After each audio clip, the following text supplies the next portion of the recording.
Hello everyone, welcome to learn with नदीमा।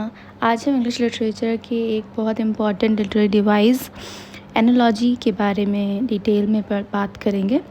ये topic UGC NET, PGT, TGT, BEd, MA English और competitive exam के लिए काफ़ी इम्पॉर्टेंट है। बहुत सारे स्टूडेंट एनालॉजी, सिमिली और मेटाफॉर में कंफ्यूज हो जाते हैं। उन्हें लगता है कि तीनों सेम है क्योंकि तीनों में कंपैरिजन होता है, लेकिन रियलिटी में इनका पर्पस डिफरेंट होता है। ठीक है, इस वीडियो के एंड तक आप जानेंगे, हम देखेंगे इस वीडियो में कि एनालॉजी होता क्या है, ठीक है, इसका ओरिजिन क्या है, राइटर्स जो है वो एनालॉजी का यूज़ क्यों करते हैं, और इसके कुछ कैरेक्टरिस्टिक्स भी देखेंगे। और एंड में हम लोग एनालॉजी और सिमिली मेटाफॉर में क्या डिफरेंसेस हैं वो देखेंगे। तो बिना किसी डिले के चलिए शुरू करते हैं।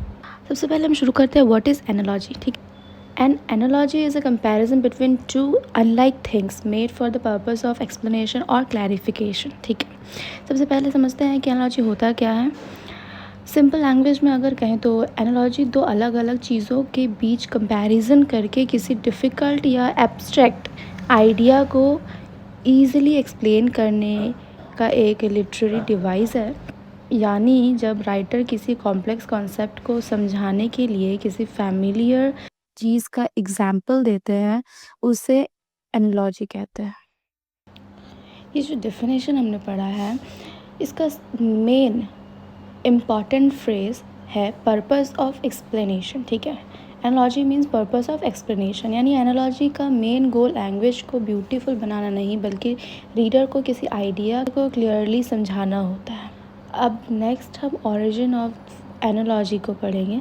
एनालॉजी वर्ड ग्रीक लैंग्वेज के एनालॉजिया से आया है। एनालॉजिया का मीनिंग होता है प्रोपोर्शन, करेस्पॉन्डेंस, सिमिलर रिलेशनशिप। ठीक है, इसका मतलब है कि दो रिलेशनशिप के बीच कनेक्शन स्टेबलाइज करके किसी बात को एक्सप्लेन करना। ठीक है, अब why do writer use analogy. अब सवाल आता है कि राइटर एनालॉजी का यूज़ क्यों करते हैं। To explain difficult ideas. कभी कभी कुछ कंसेप्ट बहुत एब्स्ट्रैक्ट होते हैं, उन्हें डायरेक्ट समझाना डिफ़िकल्ट होता है। एनालॉजी उन कॉन्सेप्ट को सिंपल बना देते हैं। सेकेंड है to create better understanding. Reader किसी फैमिलियर एग्जाम्पल से जल्दी कनेक्ट कर पाते हैं। Third, to make ideas memorable.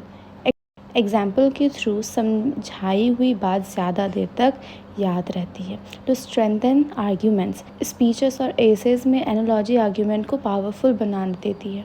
To इम्प्रूव इमेजिनेशन। रीडर अपने माइंड में पिक्चर क्रिएट कर लेता है। अब हम एनालॉजी के कुछ कैरेक्टरिस्टिक्स को देखेंगे। एक अच्छी एनालॉजी की कुछ इंपॉर्टेंट कैरेक्टरिस्टिक्स होती है। ये दो अनलाइक थिंग्स को कंपेयर करती है। ठीक है, इसका पर्पस एक्सप्लेनेशन होता है। ये लॉजिकल रिलेशनशिप इस्टेब्लिश करती है। ये एब्स्ट्रैक्ट आइडिया को कॉन्क्रीट बनाता है। ये अंडरस्टैंडिंग इम्प्रूव करती है।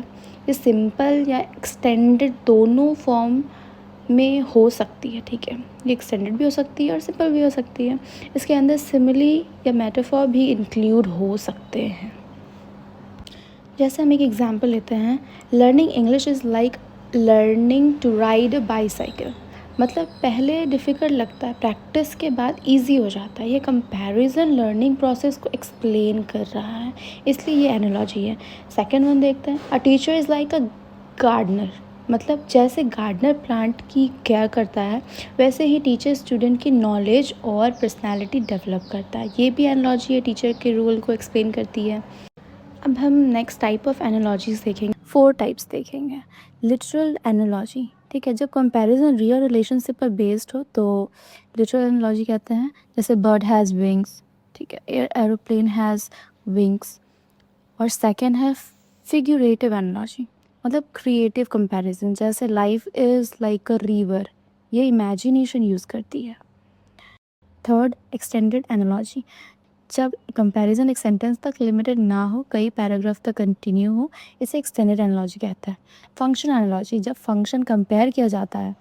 एग्जाम्पल देखेंगे, heart is like a pump, दोनों ब्लड या लिक्विड सर्कुलेट करते हैं। ठीक है, अब हम डिफरेंसेस भी देख लेते हैं एनालॉजी, सिमिली एंड मेटाफॉर में।